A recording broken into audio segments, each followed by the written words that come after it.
what can you do when you are in a hero's journey? That is, you get away from your family, you break away from your friends, and you get to sit with yourself. The only person you're not gonna get away from, this is me testing the ink. How are you gonna cope with that? With the loneliness, with the periods where nothing is clear, with the periods where everything is foggy. There is a rough direction, but there is not the direction. You have a negative stimuli behind you, or stimuli, whatever, stimuli, singular. And that's the only thing you know. That's what you're trying to get away from. You're trying to get away from things, and especially from yourself. I know this is weird, or some people might not even believe it, but still, people try to get away from themselves. How do we do that? Well, we create these fake personas, especially now with the aid of social media. That's fine. And the time you spend with yourself is not quality time. And this is where misunderstanding comes into play as an obstacle later to be found out. So what's to be done in this case? What's to be done? Let's say we have a new environment, or even the environment we now live in. Let's say it's too cluttered, too many people, too many opinions, cheap opinions, friends that drain you. Probably the pressure to post online, keep posting so people can see what you're up to and what you're doing on your Snapchat. You know, this light is too much. Let me put it down a bit. Okay, so what do you do with all this pressure? Let's say, how do you get to know yourself when you have so much going on? Especially the fact that you are in a constant war with yourself and don't know which way to go, you know? How do you deal with this? Today I'm going to talk about this. We're going to see how I've done it and what can you expect when you go through this process. Because I assume once you watch this video, you want to build something in your life to be proud of. You want your parents and your friends, your real friends that is, to be proud of you. So if you're this type of man, welcome aboard. I'm going to do my best trying to explain to you how can you get it done properly without having any regrets at the end of this period. The period where you become the hero in the end, right? You have a conflict. I'm going to start from there. You have a conflict. You have something in your life that pushes you ahead prematurely sometimes. Is asking for your maturity and your higher intelligence to step in, to solve probably your family's problems or something like that. How can you believe in yourself when you have a conflict which is with the people around you and also as internal with yourself? How can you believe in yourself, and how can you get that clear direction, unwavering confidence in yourself? How do you get that? I'm telling you, so I've been there, and it's hard. People say it's easy, or no, it's called hero's journey. You go through shit and then you come out on the other side. How do you get over this conflict with yourself? You don't. You gotta go through it. This is unexpected, yes, but this is the forging process. This is your maturity process. This is how you get that better version of yourself. So you don't go over the conflict, you go through the conflict. Because of this one important reason. You want to be better or higher or stronger or more powerful than the conflict itself. This is what makes you a hero, don't forget, right? So we have this conflict. You have the conflict between the self and the others. This is the conflict between you and yourself. This is the conflict between you and others. I'm gonna make this purple. Requires going through, not around. So you have this conflict with yourself and with others. It requires going through, not around. Because this is how you grow as a person. In fact, this is required for most of the things in our lives, from the moment we start to take on responsibility until the moment we die, literally. So how do we cope with ourselves? What's the key here to solve this conflict? And what do we have to go through when we have the conflict with self, when we have the self-conflict? That is, we have, let's say, a lower self-image or lack of belief, right? Let's jump onto those. Okay, the two biggest obstacles when we're dealing with ourselves, a lack of self-image and a low confidence. We all have them. We all have them. To a certain degree, we all have them. But as you could see around you, there are people who believe in themselves and they have a better self-image and that confidence. You can cultivate that, and I'll show you how to do it. There is a blueprint. Of course there is. But the most important thing is that, do you want it? How badly do you want it? Because it's going to require some sacrifices. That is, some things you want to exchange. In exchange of these things, there's no such thing as a free thing in here. Everything is conditional when we talk about this. And especially that belief. That belief is so paradoxically conditional, then you just have to let go of everything else and trust the universe. That's how paradoxical it is. That's the price. Because why is it hard to hold on to things and not really let go and let God in a way, you know? Because you are trapped too much in the 3D world. And that's the problem. Your belief in that power drops, and you trying to compensate for that belief in that external power with the belief you have in yourself. But when the shit hits the fan, then that's who to blame but yourself. So you gotta take it more relaxed, be more at ease. This represents, for me at least, what you can have. So the self-image is how worthy are you of the things you can have. Okay, how worthy. And this is your ability. This is your moral or intrinsic value. Okay, it also is the self-respect and your integrity for yourself. So the low self-image answers the question, what am I allowed to have? Okay, we're talking about identity, entitlement, and what you expect. If this is low, you unconsciously reject opportunities. It's not only that, you even reject love, money, and responsibility. And the weird thing is you do it even when they are freely available. Okay, so don't forget, in the end, this is your threshold for everything you acquire or you don't in your life. How you see yourself. And you can always improve that by telling yourself a different story of who you are. If you're in a low position in life, just say to yourself, I'm gonna go through it and I'm gonna be my best version. But make sure you believe it with all your being. Confidence, on the other side, is asking, what can I do? Or what can you do? It's your ability, your skill, your execution. You can be confident in one thing and you can lack confidence in some other areas. Now, depending on the importance, it varies from person to person. It will project into your quality of life and obviously even self-understanding. So this in the end will allow you to see how well you act, and the self-image will allow you how well am I acting and how far am I willing to go. There are people who have a high degree of confidence in performing their technical ability, their task, but they have a low self-image. And this is like an invisible cap for their earnings and how they see the world, and possibly how they can exploit a talent, a natural ability in a way. On the other side, if you have a high self-image, but you lack confidence in your ability and how well you can do, you can still go a long way by considering yourself worthy. I mean, the way will be there, the teachers will be there. But if you really believe in yourself, then the confidence is of a lesser nature. And I would say this gives birth to your technical ability and your confidence in your skill, right? If you believe you want something and that something is for you, you will get it. This is how you go through the conflicts, especially with yourself. Okay? Believe more in yourself, because there is so many invisible obstacles. You're not even aware of them. That's why it requires going through them, not around, by doing the right thing. That is by looking at yourself in the eye and telling yourself you are going to do that thing, and you actually start chipping away at it bit by bit, right? Don't jump into it all of a sudden, like if you're in a position where you have to take on responsible family duties or I don't know, whatever floats your boat, then take it slowly, take it step by step so you can build that confidence in yourself. As this is the best way to do it. You slowly building. If you build up on a stronger foundation, your interactions with others and with yourself is gonna stay there for the long run. I mean, like if you have somebody believing in yourself, it's fine, it's gonna take you from here to there. But if you believe in yourself, like yourself, it's gonna take you very far. And remember, this is made by yourself. For some people, it can be put there by their parents or somebody else, like this low self-image. You don't have permission to do that. And they become that. They have no permission. It's just like conditioning the elephant, you know, with a rope. They first tie a chain around the baby elephant's leg and they try to get away from that. But as soon as the elephant grows, they just replace the chain with the string. And it's not gonna break it because it knows it's been conditioned. It tried before and it failed. So the self-image can be put there. That is permission. You're given permission in a way to act or not. But the good thing is, and it takes time and effort to do it, to change it, is that you can give yourself that permission. And a low self-confidence is your execution level. How well, how far, and how big of a movement you're gonna undertake. Basically, responsibility.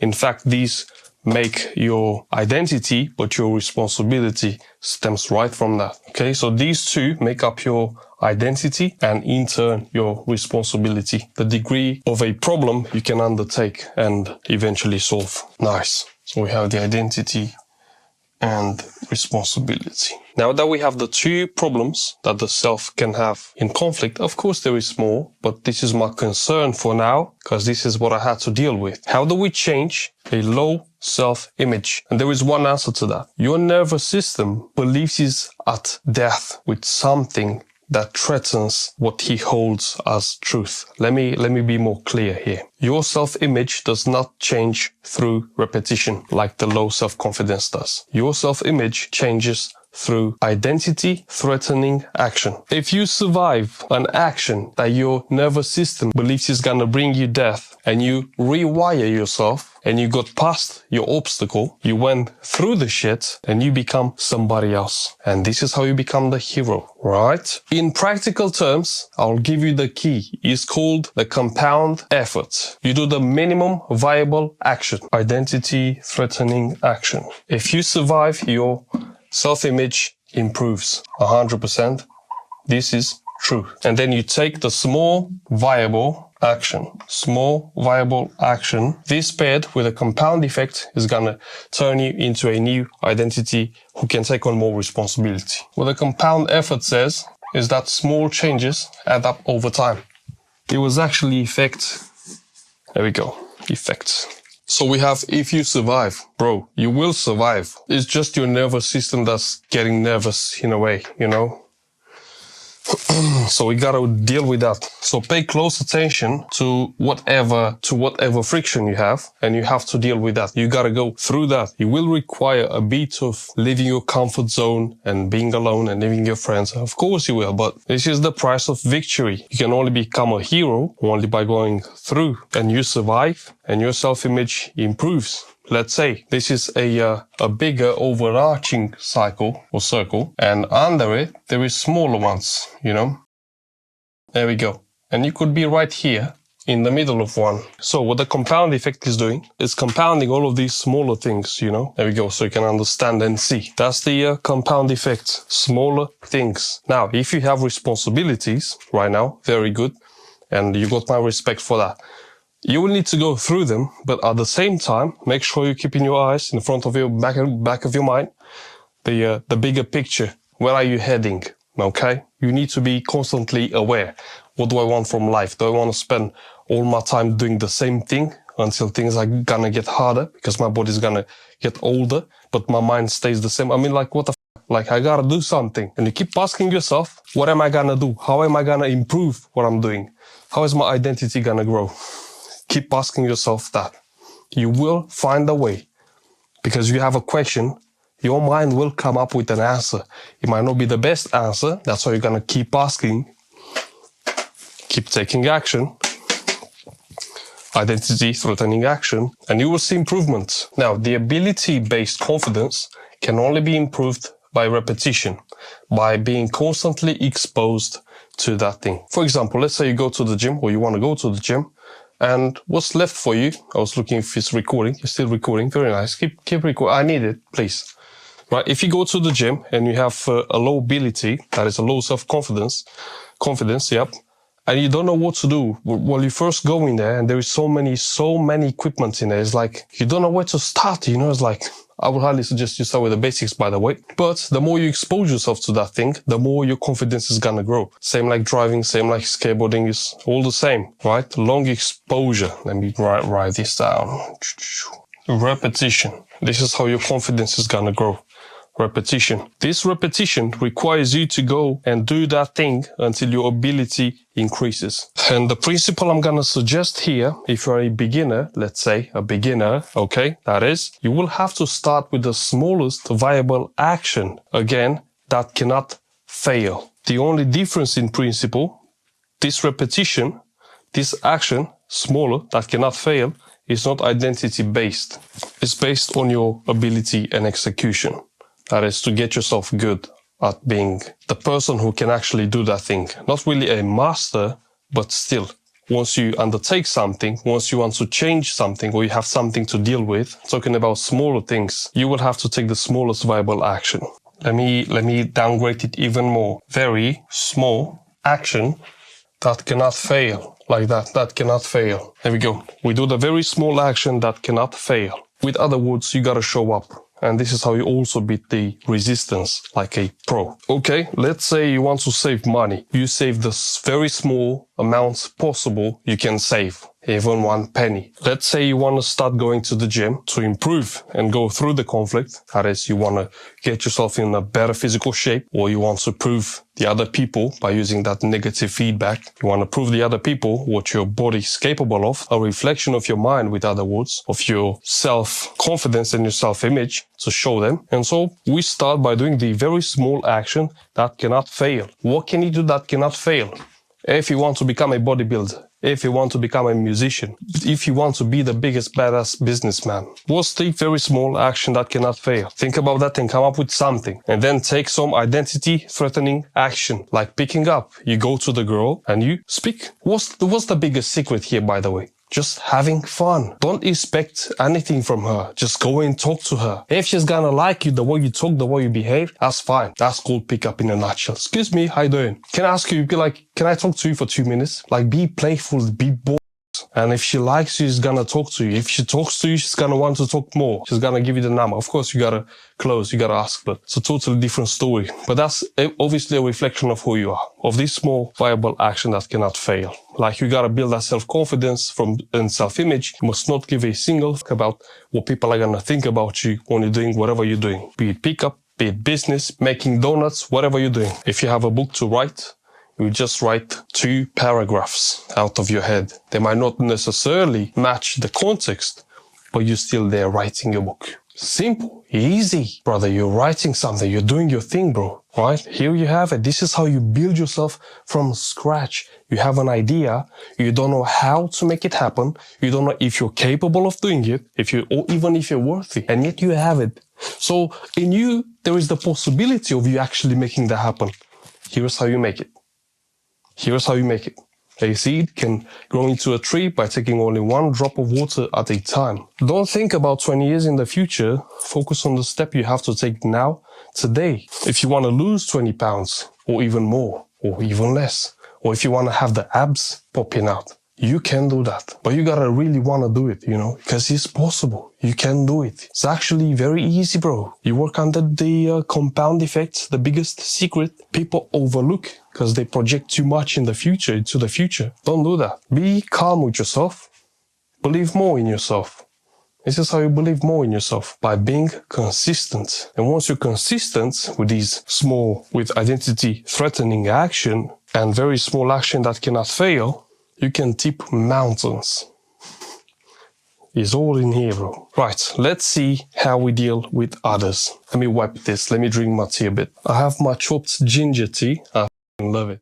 Okay, now that we know the conflict between yourself and the fact that you're having a hard time believing in the outside events and actually believing that they are life-threatening to you, and how your technical ability impacts your self-worth and your value, and your technical ability in the end by itself is crazy, yes. Now, if the self is building your identity, others are gonna test it out. Others they are just your mirror. That's all they are. Other people are gonna test you out. What your job is to set your boundaries with them. That's your main job with other people. Where is your position with them? How you sitting, how they sitting compared to you, right? This is what we're gonna talk about today, when the conflict shows up with others in your hero's journey. You write it with purple. Others test. So others will test your identity, and so they become your mirror. Why your mirror? Because you see in them what you should fix in you, how you should act, not react to them. So all they do is just testing your identity. So others will test your identity by asking the real self, the core, the hero who's actually being forged. Are you serious about this change? Are you serious about who you're becoming? And you have to be strong. You have to hold your identity firmly by having your outcome in mind and doing the small viable actions. So it requires going through when they ask you, are you serious? Let me write it down. They will unconsciously ask, are you serious about it? Because they see you're in the process of transforming yourself, becoming the phoenix who's raising from the ashes, whatever. So are you serious about it? You will have to stay firm in your vision, in your mind, and do the action. Vision, confidence, and the small, viable action. This is how you have to respond. But how? Unconsciously. You don't have to explain to people what you're doing, you know? They can judge, but they can't take away your vision, your confidence, the one you've just built, by small, viable action. You become unstoppable, unbeatable, when you know deep inside yourself that you're reading a page of a book until you're gonna finish that book. You're gonna eat that food until you eat it and you finish it. But the reason people test you is because they see in you something soft that's trying to get harder. Something you're not. That's fine. They've been the same. We all have been there, right? But remember, they don't know what you're going through. The responsibility you have to carry, you have to take care of the others, and you have to look after yourself. They don't see that, but that's fine. They don't have to see it, nor believe it, but you will have to hold it and maintain it. And so when they come and ask you, are you serious about it? Just say, yes, I am. But don't say it. Just let them feel it. That's the best way you can go through the world. You don't have to say to people why you like the color red. Just say, because I like it. I feel like it, right? That's how a man does. Go through life like a fucking man or woman, right? Own it. If you're still improving, if you're still on your hero's journey, and you have to deal with others, deal the best possible way, but make sure you have your confidence raised by doing the small things that are gonna make you a hero. You are not gonna go through shit if you're not willing to eat that shit when others are sleeping. Let them sleep. And when they come to you, are you serious about it? I've been there, I've done that. There is nothing you can say, because now they feel it. When you've been in the trenches, when you've been in the gym for so long, when they see you're taking the family duties or responsibilities on your shoulders and yours, right? How can they come to you to tell you what to do? Or how can you accept to even listen to their advice when you know it's not gonna work, you know? Whatever, from your closer friends to your family to strangers you don't know on YouTube. Like, really? What the fuck? Like, keep it simple, bro. You have work to do. You are becoming a fucking hero. And you're becoming for yourself first, and then for the others. But unfortunately, probably, perhaps, if you're in a situation where you have to look after the others, fine. Do it from all your heart. But make sure in this process, you do for yourself a small, viable action. Right? Now, getting back to the others, how the way you set your boundaries is by becoming an example. You cannot cheat your way through life. People are gonna feel you. It doesn't work like this. Why not, in fact, explore this better way? Going to the gym, building your business, having quality friendships, saying no to things you don't like, because you can. It's the easiest lifestyle when you're becoming a hero. You choose a few things when it comes about business, when it comes about money and relationships and your health, obviously. And you do those things on a daily basis. And at the end, I promise you, you will be the biggest hero your family or your friends have ever seen. You will surpass them. But you don't want to go at that top position and look down with shame on them, or, you know, with a remorse or something. That's childish. No, as soon as you're at this level, you look at others with compassion, with peace in your heart. You understand them. And when you understand, you don't judge. And when you don't judge, you love. And when you love, you don't expect anything back from them. So yes, you learn to say no to things, people asking you to do stuff, or trying to step into your territory or something. But you will stay firmly where you are. You will hold your ground. And something else is gonna come up, something better. It's gonna come up and it's gonna help you deal with those people. It has always been like that. Okay? So in the end, remember, playing with others, and the way you pass this question is by staying aligned and not having arguments with them. You have your vision and your confidence and your small, viable action. And that's how you become a man. Easy, easy. Right, let's talk now about others as being your mirror. And here we have a cycle that's gonna reinforce that soft core of the hero, right? And here we have others. Let me write it with purple. It looks better. And here we have identity, threatening action. So we have the self-image, identity, threatening action, and we have the others, these guys, as a mirror. And let's see how do they serve as a mirror, and understanding this cycle will make you more aware. Okay, so we have this cycle. Let's see how others act as a mirror in our life. I'm doing this so you can become fully aware. Fully is like, I have to put an asterisk above it, because fully is dependent on the level of awareness you now have. So self-image sets the lower limit of treatment, how much you tolerate. So that's your tolerance level, or the limit. Next, we have the identity threatening action, which upgrades this limit. So you have the identity threatening action, which upgrades that limit. That is the tolerance limit. Okay. And how others are acting as a mirror for us, or in our lives, is they simply test. Yeah, that's their job, to test us. Test the new limit until they get used with a new tolerance level, right? Upgrades the limit. That's fine. Test the new limit. And they do it like smiling, you know. Nice. Let me mark the arrows. First of all, you want something, or life throws something at you. Either way, so you have obstacle now. So you do an identity threatening action, and you upgrade that limit, the limit of who you are and what you do. Others see this new limit. Holy crap, he's a new person. Is he? Really? Okay, let's test him. And they test you. From here, from this position, that is the new self-image, you either hold your ground and you say, yes, that's me, but I'm back. Or you go even lower. Some people actually, in fact, manage to do that. I met some of these people in my life. Yep, it's possible. When you try something new and you go far below than where you've been. How does that work? There we go. When others test, they fail. You don't want to fail. When somebody throws shit on you, take it. Take it. That's all they got.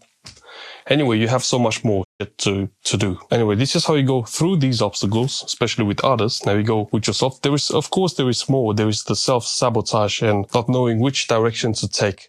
But today I gave you a proper advice on how to deal with internal struggles and to bring more awareness, more light into your problems, perhaps. Right, now let's have a look. How can we make use of this triangle? We actually draw a triangle here because it's nice, I think. Let's use this mirror as a tolerance metric. We have ourselves, we're trying to do something we haven't done before, and we take identity threatening action. Others will test. They disrespect your time when you say, I'm doing this, I'm writing this book, I'm making this video, I'm starting this business, I'm at this meeting, I can't see you, I gotta be there some other time, you know, like, can we leave it on some other time or something? So you become somebody else. You change, okay? You already took action, either voluntarily or involuntarily. You took some action. Is either identity threatening for you or even for them to some extent, because they don't recognize you and they are being forced to change or to play with a part they were not expecting to encounter in you, because they are used to the older version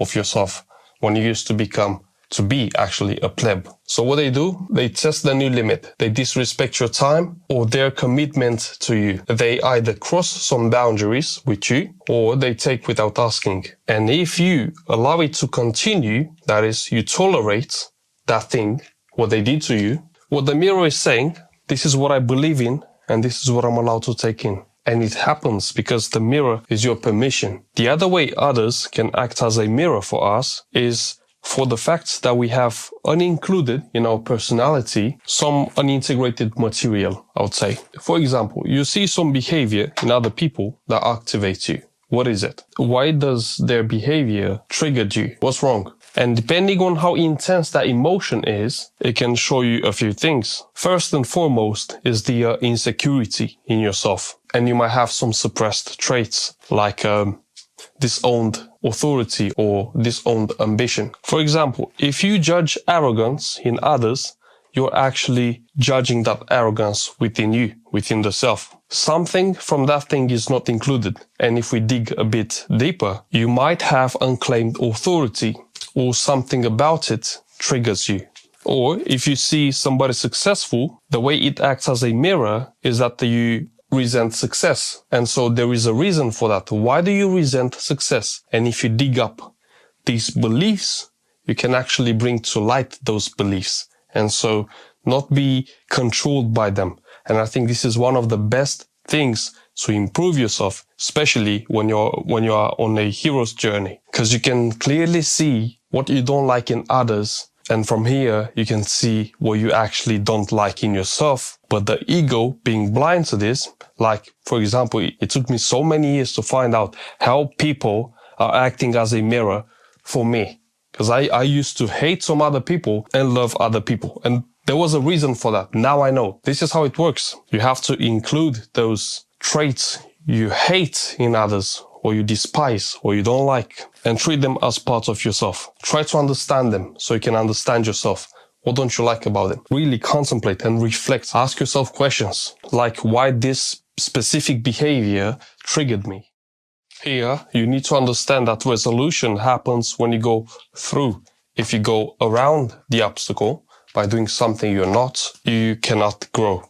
Okay? So this, going around, keeps the same self-image. But going through, you will integrate this new persona, this hero, this character, as Carl Jung said. Now, you need to understand something about integration, and that is that most people skip this. That's why most people are the same, year in, year out. What it does, integration, is your identity, which is this, identity bubble. Your identity stabilizes only after you integrate the conflict. Okay, so you did the hard thing, you survived the new test. Now the nervous system has to catch up with the new updates that you survived. If you believe that you will not survive psychologically and you give in to your nervous system, the mind is gonna repeat the loop. Now, if you take the action and you show your nervous system that you are now okay and others are testing you and you fail that test, you fail to hold your ground, you fail to believe in yourself, you fail to act at that top level. What the mind does, it repeats the cycle. It seeks the pattern again. It seeks the problem. It seeks the conflict with the self and others. You are repeating by going around, right? This is what the mind does. It does. You will have to catch it. Try to do something you haven't done. When you have the opportunity to do it, do it. And remember I said about the self-image, how can you improve it? By dialogue, by changing the meaning. This is what you have to do at the integration stage. You say to yourself, I did it, I'm strong, I'm powerful, I'm beautiful or handsome, whatever. I'm good enough, look, I've done it. I'm not gonna have anything else but this thing. Yeah, I've got it, I've done it. It's all good, it's all finished. I'm a new person now. I went over the shit and now I'm somebody else from that. I can talk from experience. I can teach others, I can heck even teach myself. Because now I believe in myself. I'm the next level by having taken that challenge beforehand. This is how you integrate. You talk to yourself in a empowering manner when nobody's watching. It's nobody's business with yours. You will have to talk to yourself from now on if you want your self-image to improve. For the very small things you're doing, day in and day out, you will have to do this. This is the only way. Your brain can lock in those words you say and you give to yourself. That suggestion is actually an empowering suggestion. It's not something you hear other people say to you. You're actually involved in the process of empowering and bettering yourself. On a different note, what integration can lead to, and what I ask you to have a look at, all my light is gone. I swear, I gotta buy new lights. Now, on the integration side of things, the way you integrate is by becoming self-aware of what you did. I can live without discomfort. Yo, I can actually sleep in the gym now. Yo, I can actually deal with somebody saying no to me. Maybe they don't need the product in the end. Maybe my product is shit. Who knows? Maybe that has to do with the no, you know? So integration must be your greatest teacher in dealing with self-awareness and the way you see obstacles in life, including the obstacles, in fact, started you on your journey, right? You need to integrate the lesson, notice, observe what improved you. Talk to yourself, have that friend, have a conversation with him. If you can have that kind of friend, if you have, perfectly fine. If you don't, try to find them out. Always have a friend you can trust. Just one, not many. You can have many, but one is more than enough, the way I see things. So integration is mostly observing yourself. Another thing about integration is that you will have to take on more and bigger challenges than you currently have, so you can actually grow, okay? Which with yourself and with others. You will have to take on bigger things. You cannot be the same man. And remember, action creates ability. You will be able to go over these. You will become somebody with a powerful state that can believe in themselves. You can do the same. It's who you are in the end. And this is how you get there. Now, there are some things you need to look out for. There is a trap when it comes about this integration. And this integration is self-criticism and seeking reassurance. These are your two biggest enemies when you try to look for the resolution in something you're dealing with. Mostly unconsciously, apparently. This is perfect. This is all you have to know. Let me give you a few clues on here with the self-criticism. When you try to integrate your obstacles and what you've been through with yourself or with others, do not criticize yourself. When you criticize yourself, it's actually the opposite of talking in a positive light to yourself. And your self-image will suffer 100%. And it makes room for you to go around. That is loosening the grip. Don't do it. Hold it tight. Regardless of the outcome, you believe in yourself by believing that invisible power that's always behind you, that keeps you alive and gives you flow, ideas, action, power, the ability to see, and so much more.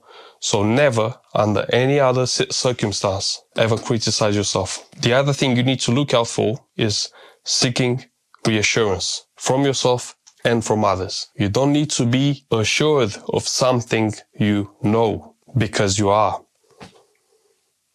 Don't seek reassurance.